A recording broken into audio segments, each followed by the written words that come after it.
நிரூபிச்சே காட்டுறேன். இவ்வளவு பெரிய இடத்துக்கு கூட்டு வந்துட்டீங்களே, எதுக்கு நான் இந்த இடத்துக்கு வந்திருக்கோம்? இன்னைக்கு வந்து பாத்தீங்க அப்படின்னாக்கா எத்தனையோ பேர் அட்டை, தூள், MDF, கார்ட்போர்டு, கம்ப்ரஸர் இந்த மாதிரி ஐட்டங்களை கொடுத்து மக்கள்கிட்ட அதிகமான பணங்களை வாங்கி குவாலிட்டி கம்மியான பொருட்களை கொடுக்கறாங்க. நம்ம பணமும் கம்மியா வாங்குறோம், குவாலிட்டியும் மிகுதியா கொடுக்கறோம். அது மட்டும் இல்லைங்க, இந்த மாதிரி 50 இயர்ஸ்ல லைஃப்ல கொடுக்கற ஒரே பர்னிச்சர் நம்ம சக்தி என்டர்பிரைசஸ் தாங்க. ஏன் இதை இந்த இடத்தாண்ட கொண்டு இப்படி ஒரு நிரூபிக்கிறோம் அப்படின்னாக்கா, எங்களுக்கு எல்லாமே ஓன் மேக்கா செய்யறதுங்க. நீங்க என்ன பொருள் ஆர்டர் கொடுக்குறீங்களோ அந்த மாதிரி கொடுப்போம். அது மட்டும் இல்ல, இது வந்து பாத்தீங்க அப்படின்னாக்கா ஃபுல் அண்ட் ஃபுல் வாட்டர்ல தூக்கி போடுறோம், ஒன்னும் ஆகாதுன்றதுக்கு தான் இந்த வீடியோட சிறப்பம்சம்.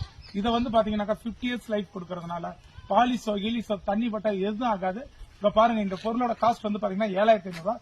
இது தண்ணியில போச்சு அப்படின்னாக்கா 7500 ரூபாய் க்ளோஸ். ஆனா கட்டாயமா எனக்கு ஒன்னும் ஆகாதுன்றது எனக்கு நல்லா தெரியறதுனால தான் இதை போட்டு காமிக்கிறோம். பாருங்க, இந்த அளவுக்கு ஒரு டெமோவை காமிக்கிறோம் அப்படின்னாக்கா எங்ககிட்ட பொருள் இருக்கு, தண்ணி இருக்கு அப்படின்றதுனால இல்லைங்க, குவாலிட்டி இருக்குன்றதுனாலதான் நாங்க சொல்றோம். அப்படி இல்லை அப்படின்னாக்கா இந்த மாதிரி சாகசங்கள்லாம் யார் ஒருத்தரும் செய்ய முடியாது. அப்படி செய்யறதா இருந்தா நம்ம சக்தி என்டர்பிரைசஸ்ல தான் பார்க்க முடியும். பாருங்க.